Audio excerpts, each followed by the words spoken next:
everyone, welcome to Education First Official. Dear kids, I hope you all are well and you are doing a wonderful job. So, today in this video, we are going to read the chapter number 4 of class 7 and the subject is SST और SST में भी history portion को हम पढ़ेंगे। History में बच्चों जो है फर्स्ट चैप्टर जो है हमारा वो है new beginnings sites and states. ये जो है बच्चों इसमें जो है हम पढ़ेंगे कि किस तरीके से आफ्टर इंडस वैली सिविलाइजेशन जो है इंडस वैली की जो सिविलाइजेशन थी उसके खत्म हो जाने के बाद में किस तरीके से न्यू बिगिनिंग स्टार्ट हुई, कौन कौन से नए सिटीज और स्टेट्स उभर कर सामने आए। तो ये जो है हम पढ़ेंगे। हमने प्रीवियस क्लास में क्लास 6 में इंडस वैली के बारे में या जो है सिंधु वैली सिविलाइजेशन के बारे में हमने पढ़ा था और ये भी पढ़ा था कि जो इंडस वैली सिविलाइजेशन है वो किस तरीके से समाप्त हो गई थी। तो उसके बाद जो नए स्टेट्स और जो सिटीज हैं वो किस तरीके से बने उनके बारे में हम पढ़ेंगे। तो सबसे पहले यहाँ एक कोटेशन दी गई है। कौटिल्य की जो टेक्स्ट बुक है, टेक्स्ट बुक में दी गई एक कोटेशन है। टेक्स्ट बुक का नाम है अर्थशास्त्र। तो इसमें लिखा है कौटिल्य ने बच्चों ये बताया है कि एक जो राज्य है, एक किंगडम है, उसकी क्या क्या विशेषताएं होनी चाहिए। अच्छी विशेषताएं एक किंगडम एक राज्य की क्या क्या हो सकती हैं, तो वो बताया है आचार्य कौटिल्य ने। उसने कहा है कि the kingdom shall be protected by fortifying the capital. इसका मतलब होता है कि प्रोटेक्ट का मतलब होता है कि उसको सुरक्षित रखना है by fortifying the capital. Fortifying का मतलब होता है कि अपनी जो राजधानी है, कैपिटल राजधानी की किलेबंदी करके उसको संरक्षित रखना है। And the town at the frontier, और जो सीमावर्ती जो टाउन है, कस्बे हैं, उनको भी जो है किंगडम ने जो है प्रोटेक्ट करना है। और किंगडम की जो लैंड है should not only be capable for sustaining the population. Land जो है सिर्फ जो है अपने राज्य की जो जनता है, जनसंख्या है, उसी को सस्टेन करने वाली नहीं होनी चाहिए, but also outsider in the time of calamities. सिर्फ अपने राज्य की जनता के लिए नहीं होनी चाहिए राज्य की जो जमीन है, धरती है, बट यदि कहीं आसपास दूसरे राज्य में कोई क्लैमिटी हो जाती है, कोई आपदा आ जाती है, तो दूसरे राज्यों का भी सहारा बने, आउटसाइडर को भी अपनी जमीन पर सहारा दे, ऐसा राज्य होना चाहिए। इट शुड बी ब्यूटीफुल, राज्य बहुत सुंदर होना चाहिए। Being endowed with cultivated land, और कल्टीवेटेड लैंड का मतलब होता है कि कृषि करने लायक, कृषि के लायक जो है खूब जो है जमीन होनी चाहिए। माइंस होनी चाहिए, टिम्बर फॉरेस्ट, लकड़ी या फिर जो है खूब सारे जंगल राज्य के अंदर होने चाहिए। एलिफेंट हो, एलिफेंट के लिए फॉरेस्ट भी होने चाहिए। और good pasture rich in cattle, और जो है कैटल का मतलब होता है जानवरों के लिए राज्य के अंदर गुड पास्चर्स मतलब कि हरी भरी जमीन, घास के मैदान भी होने चाहिए। It should not depend only on rain for water, और राज्य पर खुद के अपने पानी के सोर्स होने चाहिए, राज्य सिर्फ बारिश के पानी पर डिपेंड न हो। It should have good roads, और अच्छे जो है सड़कें हो राज्य में, और वाटरवेज हो, जल मार्ग हो। वाटरवेज का मतलब होता है जल मार्ग, जिसमें जो है पानी वाले जहाज, ठीक है, शिप चल सके। तो ऐसे भी वाटरवेज होने चाहिए एक राज्य के पास, तभी वह एक अच्छा राज्य कहलाएगा। It should have a productive economy, और प्रोडक्टिव इकोनॉमी का मतलब होता है उत्पादक अर्थव्यवस्था। ऐसी अर्थव्यवस्था होनी चाहिए जहां पर ढेर सारे कारखाने हों, ढेर सारे उत्पादन के सोर्स हों, with a wide variety of commodities, और वहां पर बहुत सारी जो है फसलें उगाई जाएं। ऐसा एक राज्य होना चाहिए, ये कौटिल्य जी मानते हैं। कौटिल्य ने बड़ी अच्छी कोटेशन में बताया है कि राज्य कैसा होना चाहिए। राज्य की किलेबंदी होनी चाहिए, और राज्य अपने आसपास के जो इलाके हैं, कस्बे हैं, उनकी भी जो है किलेबंदी करे। लैंड राज्य के अंदर जो ऐसी हो जो अपने देश की जनसंख्या के लिए नहीं, मुसीबत आने पर दूसरे देश की जनसंख्या को भी सहारा दे। और ब्यूटीफुल लैंड होनी चाहिए, और खेती के लायक लैंड हो, माइंस हो, फॉरेस्ट हो, और जो है पशुओं के लिए चारे की जगह भी हो और उसके पास अपने नदी और झरने, झीलें भी हो, राज्य के अंदर सिर्फ पानी के लिए बारिश के पानी पर जो है निर्भर न रहे। तो ऐसी विशेषताएं बताई हैं कौटिल्य जी ने एक अच्छे राज्य के लिए। अब यहाँ पर एक पिक्चर दी गई है, पिक्चर में क्या लिखा गया है, ruin of ruins of major structure. Ruins का मतलब होता है बच्चों अवशेष, ठीक है, अवशेष हैं major structure of Rajgir. Rajgir पड़ता है बच्चों जो प्रेजेंट बिहार है, आज का बिहार, उसमें एक जगह है राजगिरी। राजगिरी में ये एक इस तरीके का स्ट्रक्चर पाया गया है, modern day Rajgiri in Bihar when it was the capital of Magadh Mahajanapad. Magadh Mahajanapad की कैपिटल हुआ करता राजगीर, और उसी के राजगीर जो जगह है वहां पर इस तरीके के जो है स्ट्रक्चर बने हुए पाए हैं और आज भी ये राजगीर में है। चलिए देखते हैं आगे क्या लिखा गया है। ये जो क्वेश्चन है बच्चों हम लास्ट में इनको सोल्व करेंगे। क्वेश्चन क्या है पढ़ लेते हैं। What is meant by second urbanisation India. Second urbanisation का मतलब होता है कि द्वितीय नगरीकरण से भारत में जो द्वितीय नगरीकरण हुआ उसका क्या अर्थ है।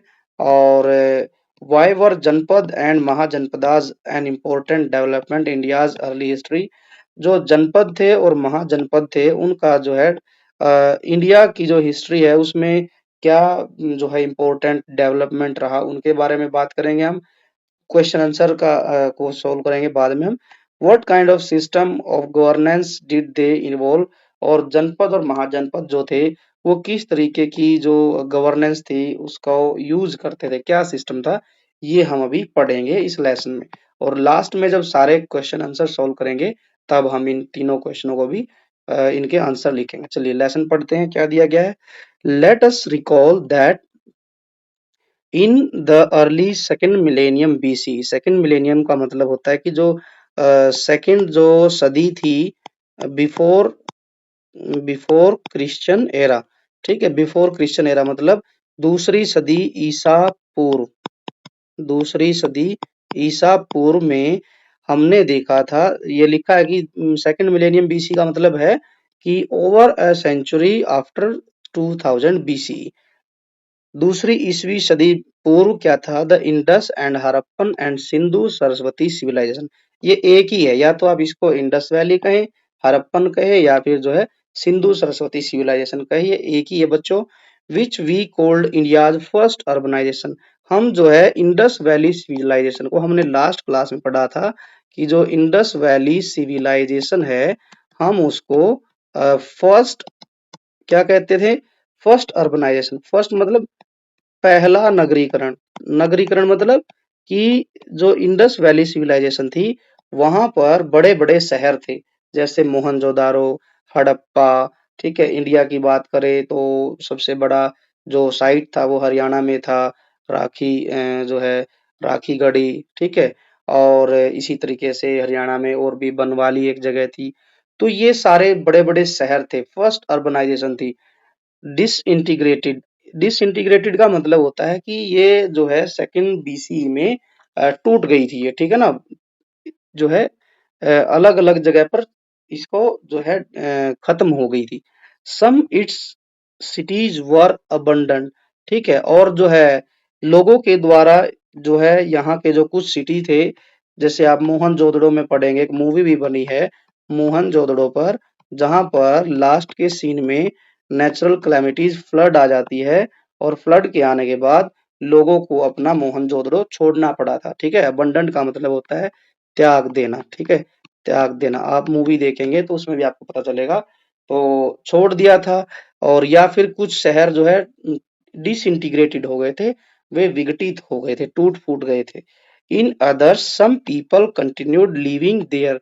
लेकिन क्या हुआ, जो जिन्होंने अपनी जगह छोड़ दी थी, in others some people continue living there but reverting to a rural और विलेज लाइफस्टाइल। जो शहरों के लोग थे जब कोई नेचुरल कैलेमिटी हुई, फ्लड आ गई या फिर सूखा पड़ गया, ठीक है, तो लोगों ने क्या किया, वो जगह छोड़ दी, रिवर्ट हो गए, वहां से चले गए। कहाँ चले गए, टू रूरल और विलेज लाइफस्टाइल। उन्होंने क्या किया, शहरी जीवन को छोड़कर वे विलेजों की तरफ, गांव की तरफ जो गांव का जो लाइफस्टाइल था उसको उन्होंने अपनाया, ठीक है, लौटना शुरू कर दिया। They had to, since all the components of the Harappan urban order had disappeared। जो नेचुरल क्लैमिटी हुई, जो इंडस वैली में जो नगरीकरण समाप्त हुआ, तो उसके कारण क्या हुआ बच्चों, जो कंपोनेंट्स थे, किसके कंपोनेंट्स, हड़प्पन जो भी साइट्स थी, वे सभी जो उसके कंपोनेंट थे वो भी धीरे धीरे डिसअपियर्ड, जो है समाप्त होने लगे। क्या क्या थे, इलेबोरेटिव स्ट्रक्चर, जैसे वहां का इलेबोरेटिव स्ट्रक्चर में क्या था कि देखेंगे, एक बड़ा सा टीला होता था, टीले के ऊपर राजा महाराजा, जो है एक दुर्ग होता था बड़ा सा, उसके नीचे आम पब्लिक रहती थी, बड़े जो ऊपर के किले होते थे, यहाँ पर जो है राजा महाराजा और उनके सैनिक सेवक रहते थे, यहाँ आम लोग रहते थे। तो ये एक इलेबोरेटिव स्ट्रक्चर था, ठीक है, और यहाँ नालियां थी, ठीक है, गलियां बड़ी बड़ी थी, और जो है बड़े बड़े जो है और भी कई सारी चीजें यहाँ बनाई गई थी, वो सब खत्म हो गए थे, both private and public. Crowded streets, busy market, आपने देखा कि बड़ी बड़ी मार्केटें थी यहाँ पर, क्राउडेड स्ट्रीट थी, वो भी सब खत्म हो गई। Different communities with specialised occupation, specialise मतलब जो अपने काम में स्पेशल थे, जिनका अपना काम धंधा था, वे सारी कम्युनिटीज भी धीरे धीरे जो है सिंधु वैली सिविलाइजेशन से, इंडस वैली सिविलाइजेशन से खत्म हो गई थी।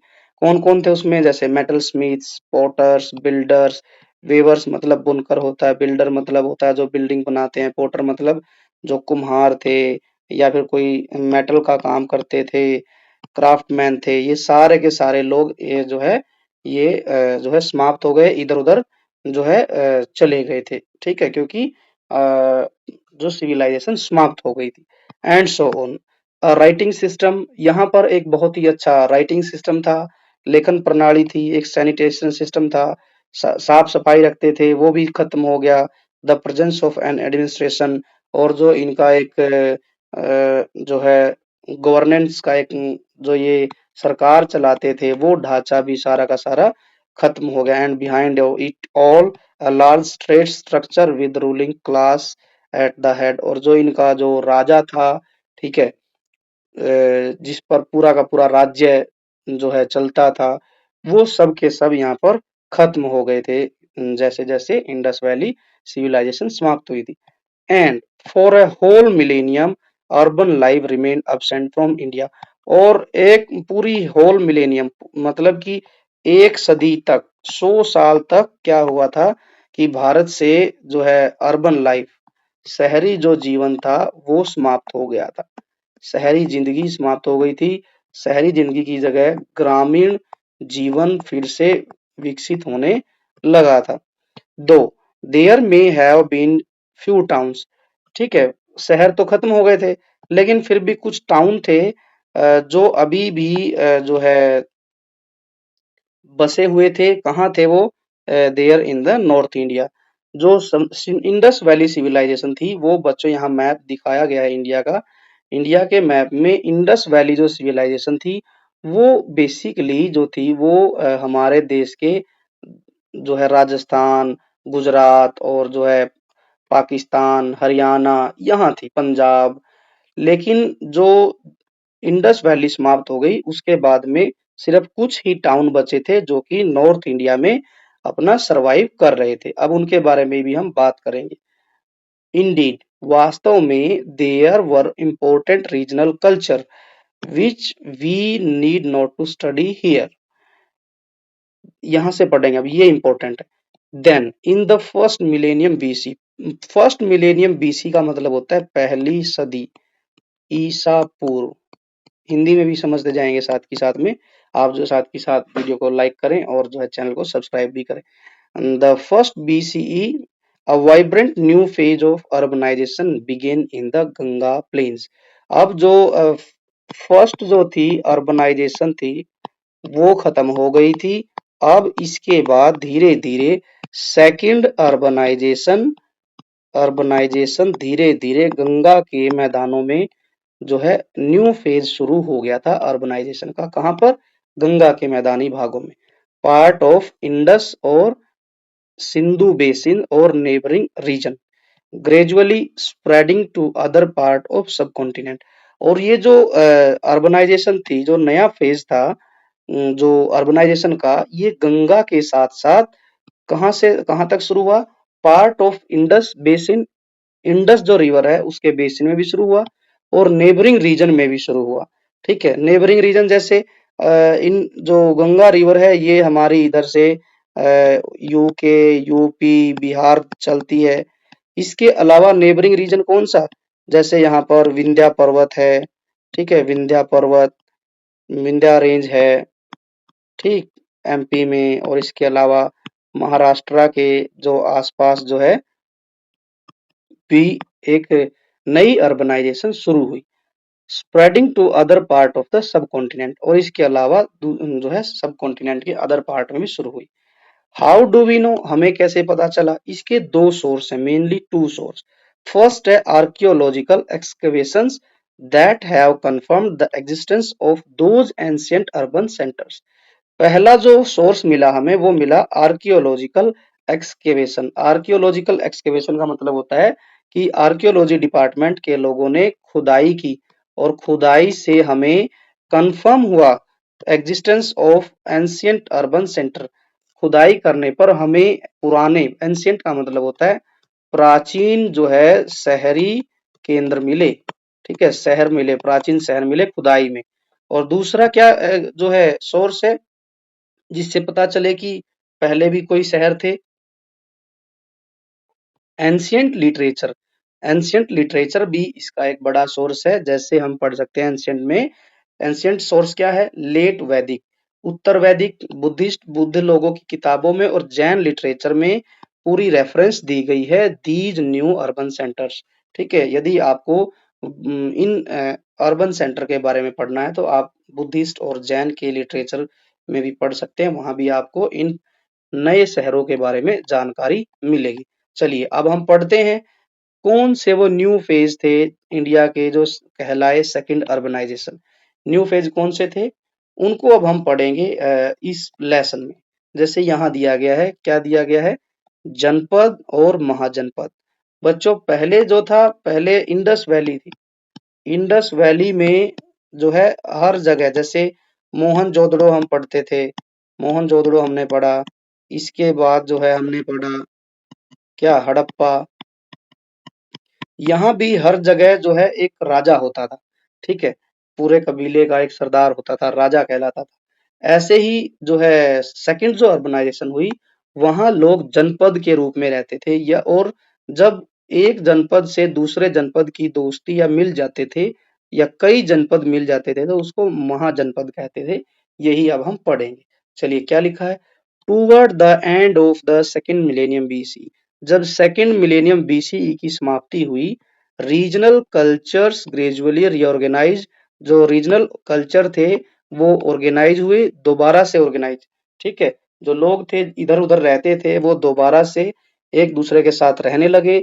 Themselves in the north India, कहाँ रहते थे इंडिया में? नॉर्थ इंडिया में। एज पीपल फॉर्म, जो कल्चरल बेस जो रीऑर्गेनाइजेशन हुई, जो पीपल अलग अलग कल्चर के बेस पे ग्रुप बनाने लगे, उन ग्रुप को हम क्लैन बोलते थे, क्लैंस। तो ये याद रखना है, पेपर में आएगा। A group of people formed based on culture is called, तो हम लिखेंगे clan. Probably sharing a common language, in clans की अपनी कॉमन लैंग्वेज होती थी और कॉमन कस्टम होते थे। कस्टम मतलब होता है कि अपने ट्रेडिशन होते थे, रीति रिवाज होते थे इनके अपने अपने। ठीक है, क्योंकि अलग अलग कल्चर के क्लैन थे। And each clan came to be associated with a territory, और इनकी अपनी एक टेरिटरी होती थी, एक स्थलीय भाग होता था, जमीन थी सबके पास अपनी अपनी। ठीक है, और जनपदा लीड बाई अ राजा, और जो है क्या होता था, जो ये जो जनपद थे ये एक राजा के द्वारा जो है नियंत्रित किए जाते थे। जनपदा का मतलब है, जनपदा जो वर्ड है is a Sanskrit word, Sanskrit का एक वर्ड है जनपद। ठीक है, और which means where the people have set foot.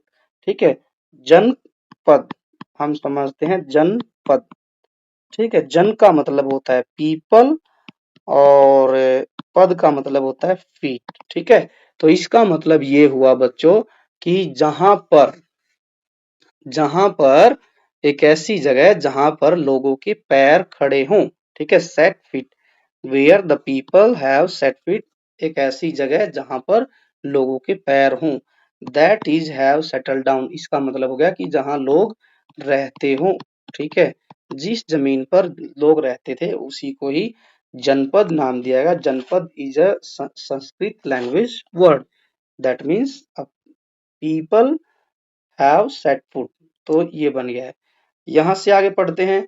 ये जो जनपद होते थे ग्रू एज ए ट्रेड नेटवर्क। जनपद जो थे ये धीरे धीरे उभरने लगे, किस रूप में? व्यापार के जाल के रूप में, व्यापार के रूप में, व्यापारियों के रूप में उभरने लगे जनपद।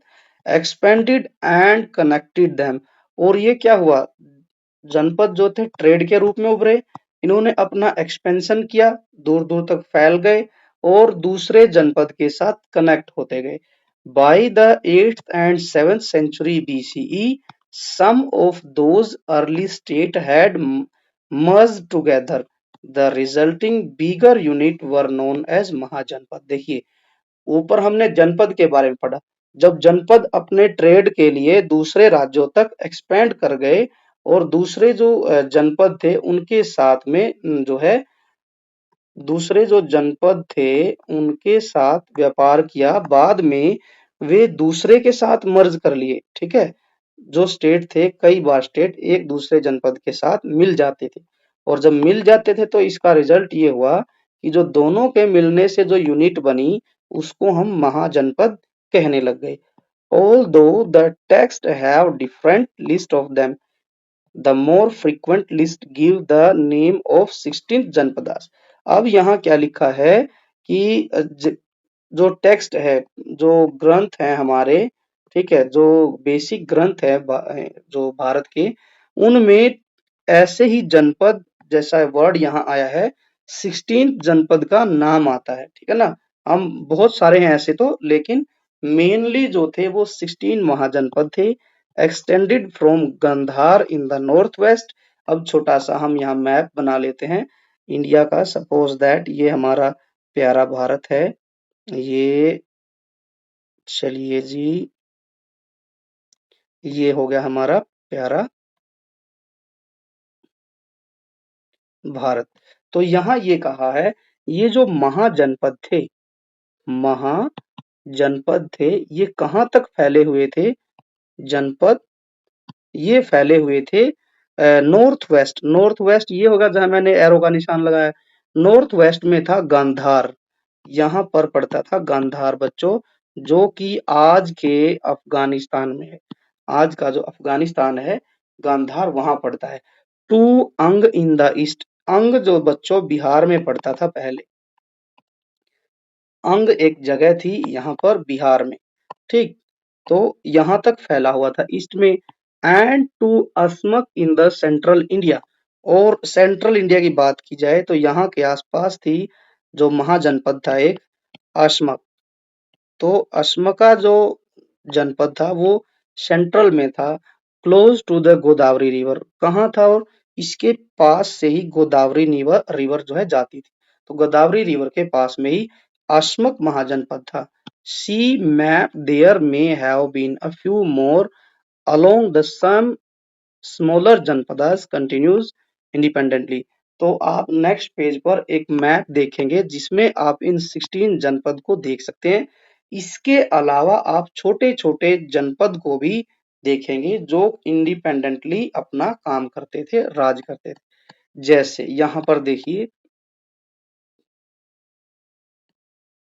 अब यहाँ दिया गया, think about it, notice how many of mahajanapadas are concentrated in the Ganga plain. There are several possible reasons for this, including the growth of agriculture in the fertile Ganga plain, the availability in iron ore in the mountains or hills, and the formation of new trade network। यहाँ इसका मतलब है कि यदि आप notice करेंगे, map में चलेंगे, भी मैप देखेंगे, तो वहां पर जो महाजनपद थे वो गंगा प्लेन में रहते थे। सारे के सारे जो गंगा रिवर थी उसका जो प्लेन एरिया था उसमें रहते थे। कारण था बच्चों, क्योंकि यहाँ पर कई सारे सेवरल रीजन थे। क्या क्या रीजन थे? पहला था कि यहाँ पर अच्छी मात्रा में फर्टाइल लैंड थी। दूसरा था यहाँ पर आयरन ओर पाए जाते थे माउंटेन एरिया में, और अच्छी खासी हिल्स भी थी जहां से जो है हमें वुड या टिम्बर मिलते थे, ठीक है, गुड क्वालिटी के। और यहाँ पर एक अच्छा खासा ट्रेड नेटवर्क भी था। इन 4-5 रीजन की वजह से जो है गंगा के प्लेन एरिया में कई सारे महाजनपद उभर कर सामने आए। अब यहाँ और चीज लिखी है एक और important, the most powerful of these new states. कौन कौन से मोस्ट पावरफुल स्टेट थे, महाजनपद थे? चलिए, नाम है वर मगधा, कौशल, वत्स एंड अवंती। तो ये 4 मेन जो थे वो मोस्ट पावरफुल थे। और फर्स्ट नंबर पे था मगध, सेकंड नंबर पे कौशल महाजनपद, थर्ड नंबर पे वत्स एंड फोर्थ पे अवंती जो है Mahajanapad. Looking at the map, can you identify their capital? Also how many can you match with Indian city today? ये हम अभी पढ़ेंगे। यहाँ यदि मैप दिया गया है तो एक बार देख लेते हैं। ये रहा, मैप में चलते हैं। सबसे पहले देखते हैं मगध। मगध जो है ये है हमारा मगध, जो कि सबसे पावरफुल महाजनपद था। इसके बाद लिखा था सेकंड नंबर पे जो दिया गया था उसको एक बार फिर से देखते हैं, कौशल वत्स। कौशल, कौशल ये है हमारा कौशल, और इसकी जो कैपिटल थी वो थी श्रावस्ती, श्रावस्ती। इसके बाद है बच्चों वत्स। वत्स ये दिया गया, इसकी कैपिटल है कौसंबी। ये सब जो मैं अभी लिख रहा हूँ बच्चों, ये 16 महाजनपद में से मोस्ट पावरफुल थे। इसके बाद है अवंती। अवंती की कैपिटल थी उज्जैनी, जिसको आज के समय में उज्जैन बोलते हैं। ये एमपी में पड़ता है, अवंती महाजनपद। बहुत ही पावरफुल थे। इसके अलावा बच्चों ये सारे के सारे जो है जो दिख रहे हैं आपको, ये सारे, जैसे कंबोज ये भी महाजनपद था, गांधार ये भी महाजनपद था। इसकी जो कैपिटल थी वो तक्षशिला थी। कुरु जनपद था, जिसमें आपने महाभारत पढ़ी होगी, महाभारत टीवी पर देखी होगी। तो कुरु में कौरव और पांडव आपने नाम सुना होगा, ठीक है। तो वो इसी जगह पर रहते थे। इसकी कैपिटल होती थी इंद्रप्रस्थ। इंद्रप्रस्थ आज के समय में दिल्ली को बोलते हैं। और जो है ये एक मत्स्य महाजन था, इसकी जो कैपिटल थी विराट। फिर यहाँ पांचाल एक महाजनपद था, इसकी कैपिटल थी अहिछित्रा। और एक मत जो है ये हमारी है सूरसेना, सूरसेना जिसकी कैपिटल मथुरा थी। फिर है एक चेदी महाजनपद, इसकी कैपिटल त्रिपुरी थी। इसके अलावा मल मल मल जो हमारा जो है महाजनपद था, उसकी जो कैपिटल थी कुशीनारा। फिर है वज्जी, वज्जी या वृज्जी कह लें इसको, तो इसकी कैपिटल वैशाली थी। अंग जो महाजनपद था उसकी कैपिटल चंपा थी, जो कि अंग जो राज्य था उस टाइम पर चंपा रिवर के जो है तट पर था। तो ये सब हमने अभी महाजनपद देखे, ठीक है। आपने इनको अभी मैप में भी समझ लिया। मगध जो था वो मोस्ट पावरफुल था, कौशल, वत्स एंड अवंती ये दिए गए। अब हमने इन सबको पढ़ लिया, आगे चलते हैं। The map shows the Mahajanapadas capital हमने पढ़ ही लिया अभी। Most were fairly large well performed और फोर्टिफाइंग सिटीज। जो मोस्ट ऑफ द महाजनपद थे बच्चों, वो सारे के सारे बड़े साइज के थे और वेल फोर्टिफाइड थे। फोर्टिफाइड मतलब सभी की किलेबंदी की गई थी, ठीक है। राजाओं ने अपनी जो कैपिटल थी या अपने जो शहर थे उनको किलेबंदी की थी। With a moat running outside the fortification as further defence. किस लिए की गई थी किलेबंदी? With a moat running. मोट रनिंग होता है कि जैसे किलाबंदी की, जो किला है उसके चारों तरफ दीवार बनाई, उसके बाद उसके आगे एक गहरी खाई जो है वो बनवा दी और उसमें पानी छोड़ दिया, ठीक है। यहाँ लिखा गया है deep wide ditch surrounding a fort और a fortified city and filled with water. तो एक ऐसे नहर खोद दी चारों तरफ से और उसमें पानी डाल दिया, ठीक है, इससे क्या होता था कि लोग जो है आसानी से किले तक नहीं पहुंच पाते थे। और क्या करते थे, किस लिए बनाते थे, the fortifications as further defence. सैनिक जो दुश्मन सैनिक होते थे, दुश्मन सैनिक से अपनी राजधानी की क्या करते थे, डिफेंस के लिए भी जो है किलेबंदी की जाती थी। Often fry the gateways through the rampart walls would be deliberately kept narrow. और जो महल था, जो द्वार था, मुख्य द्वार, ठीक है, किले का, वो नैरो बनाया जाता था, केप्ट नैरो। ठीक है, क्यों बनाया जाता था, सो गार्ड्स में control the movement of people. यहाँ पर जो है राजा के सिपाही होते थे, गार्ड का मतलब है सिपाही, वो क्या करते थे, जो लोगों की जो आवाजाही है, मूवमेंट है लोगों की, उसको कंट्रोल किया जा सके। एंड गुड्स एंटरिंग और लिविंग द सिटीज, और जो सामान है, जो आ रहा है सामान और सामान जा रहा है, उसकी देखरेख भी वो कर सके। इसीलिए जो है किले का द्वार जो है, मेन गेट जो था, वो छोटे साइज का बनाया जाता। It is fascinating to note that most of those ancient capital continue to be living city today.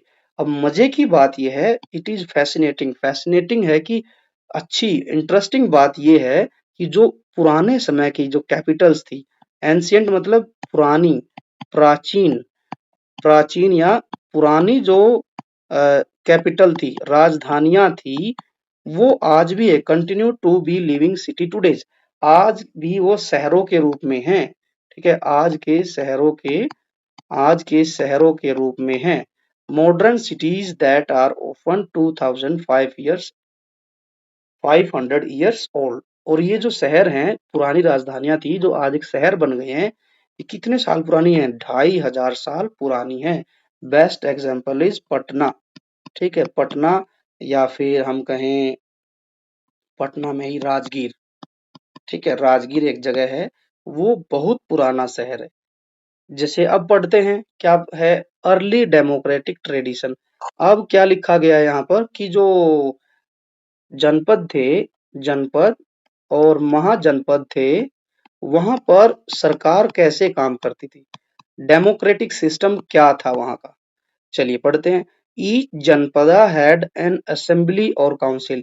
ठीक है, जो जनपद था उसके पास असेंबली थी या फिर कहे काउंसिल थी।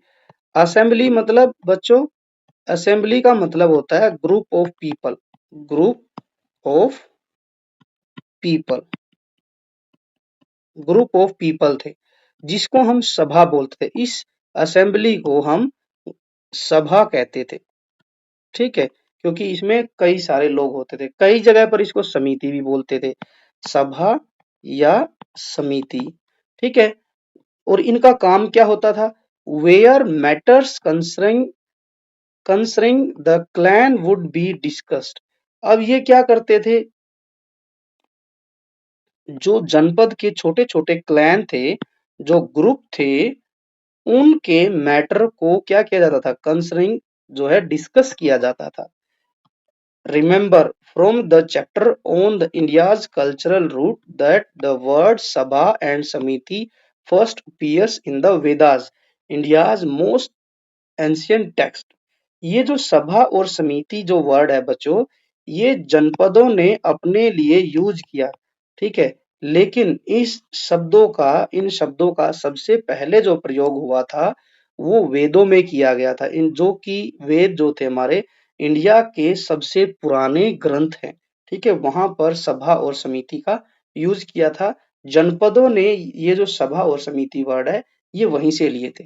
We may assume that most of the members were elder in the clan। और जो क्लैन होता था, ठीक है, जो ग्रुप होता था, जिसको हम सभा या समिति भी बोलते हैं, वहां सारे लोग हम एज्यूम कर सकते हैं कि वो एल्डर्स होंगे, बड़े बुजुर्ग थे। The Raja was not expected to rule independently और आर्बिरे आर्बिट्रेयरली। ठीक है, राजा जो था, वो उससे कोई एक्सपेक्ट नहीं की जाती थी कि वो अपनी मन मर्जी का, मन चाहे ढंग से जो है राज करे। नहीं, ऐसा नहीं होता था। राजा जो था, जो क्लैन के या जो सभा के जो बड़े बुजुर्ग लोग थे, उनसे सलाह मशवरा एडवाइस लेकर राज करता था। ये मैप दिया गया है। इसमें सभी के सभी जो है महाजनपद दिए गए हैं, महाजनपद हैं और महाजनपदों की कैपिटल राजधानी। सबसे जो लास्ट में था साउथ की तरफ वो था अस्मक महाजनपद और जो है ईस्ट में था वो था अंग जनपद और नॉर्थ ईस्ट वेस्ट में था वो था हमारा गांधार और कंबोज जनपद। चलिए अब है जो राजा था वो क्या था, good ruler was, good ruler की कुछ विशेषताएं बताई हैं। Was suppose to take the advice from those assemblies, जो सभा थी, सभा और समिति, उनसे क्या करता था राजा, उनके सभा और समिति के लोगों से एडवाइस लेता था कोई भी काम करने से पहले। Apart from the ministers and administrator indeed, वास्तव में अकॉर्डिंग टू सम टेक्स्ट, कुछ टेक्स्ट के अनुसार an incompetent ruler could be removed by the assembly. ये बात बताई गई है कि कुछ जो ग्रंथ है उनमें लिखा है, टेक्स्ट में, टेक्स्ट मतलब कुछ ग्रंथों के अनुसार कोई जो इनकॉम्पिटेंट रूलर था, जो सही राजा नहीं था, जो अपनी मनमानी करता था, मनमानी करने वाला राजा जो था उसके साथ क्या होता था, रिमूव कर दिया जाता था बाय द असेंबली। जो असेंबली थी राजा की उसके द्वारा हटा दिया जाता था। Of course while such mention are in significant, it does not means that this was an established law. Let us remember that the data we have for such remote period of incomplete. यहाँ समझाया गया है कि जो राजा था वो हटा दिया जाता था, इसका मतलब ये नहीं है कि इसके लिए कोई निश्चित रूल था, नहीं। ठीक है, जो है यदि कोई राजा अपनी जनता की और अपने जो मंत्रियों की सलाह नहीं लेता था, मनमानी करता था, तो उसके साथ ये लोग क्या करते थे, उसको हटा देते थे। ठीक है, रिमोट पीरियड सो इनकम्प्लीट, ठीक है, उसको एक निश्चित पीरियड के तहत दे इन देयर पॉलिटिकल सिस्टम। अब पॉलिटिकल सिस्टम में क्या होता था, the mahajanapadas expanded the basis principle of mahajanapadas. जो महाजनपद थे उन्होंने क्या किया, जनपदों के ही बेसिक प्रिंसिपल को फॉलो किया। जैसे जनपद राजा राज करते थे, जनपदों का जो रूलर था, राजा था, जो उसके जो रूल थे उन्हीं रूलों को महाजनपदों ने एक्सपेंड किया। Somewhere in effect monarchies, in the sense that the Raja was ultimate authority, support by the minister and assembly of elders। क्या होता था, जो जनपद और महाजनपद का जो सिस्टम था वो एक जैसा ही था, लेकिन कई केस ऐसे होते थे जहां पर मोनार्की चलती थी। मोनार्कीज बोलते हैं राजशाही। राजशाही का मतलब होता है कि जैसे राजा है, राजा का जो एल्डर सन होगा वही क्या बनेगा, ठीक है, एल्डर सन ही क्या बनेगा, आगे चल के जो है वो किंग बनेगा। तो इस तरीके से एक सिस्टम जो चलता है उसको मोनार्कीज बोलते हैं। और जो मोनार्कीज में जो राजा था वो ही अल्टीमेट अथॉरिटी होती थी, सबसे बड़ी अथॉरिटी है। सपोर्टेड बाय मिनिस्टर, मिनिस्टर उसको सपोर्ट करते थे। एंड असेंबली ऑफ एल्डर्स, और जो असेंबली के जो एल्डर्स थे वो भी राजा को ही सपोर्ट करते थे। हिज पोजीशन वाज हेरिडिटरी, और जो मोनार्की में, मोनार्की जो सिस्टम था, मोनार्की जो सिस्टम था उसमें बच्चों, मोनार्की जो सिस्टम है उसमें राजा की पोजीशन हेरिडेटरी होती है। हेरिडेटरी मतलब वंशानुगत। वंशानुगत का मतलब कि एक वंश का राजा फिर अगले उसी का बेटा राजा बनेगा। In the sense a Raja would usually be the son of previous one, मतलब कि अगला जो राजा होगा वो पिछले राजा के बेटे का ही जो राजा बनेगा। The king could collect taxes, राजा के काम क्या क्या होते थे, टैक्स कलेक्ट करना है, रिवेन्यू, मेंटेन लॉ, राज्य में नियम कानून मेंटेन करने हैं, एंड ऑर्डर, और आदेश और नियमों का पालन करवाना है लोगों से।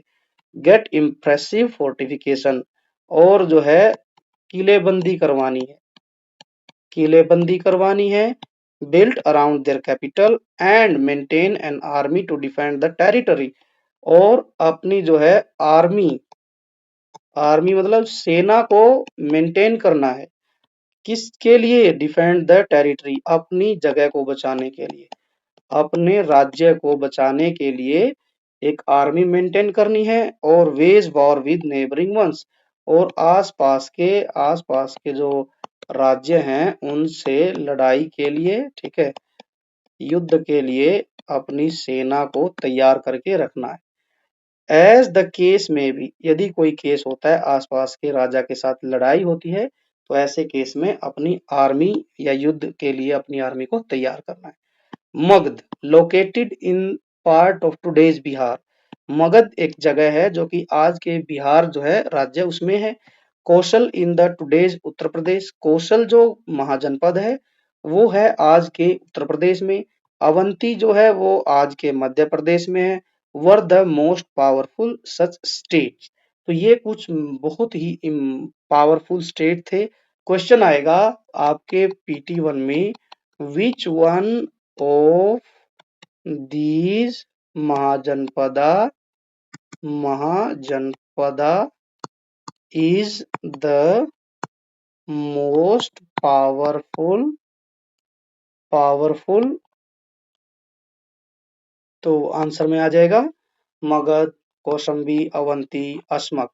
ठीक है, तो सही आंसर होगा मगध। तो हमने अभी पता किया कि सबसे जो मोस्ट पावरफुल जो महाजनपद था वो था मगध, उसके बाद कौशल जो कि उत्तर प्रदेश में है, और अवंती जो है मध्य प्रदेश में है।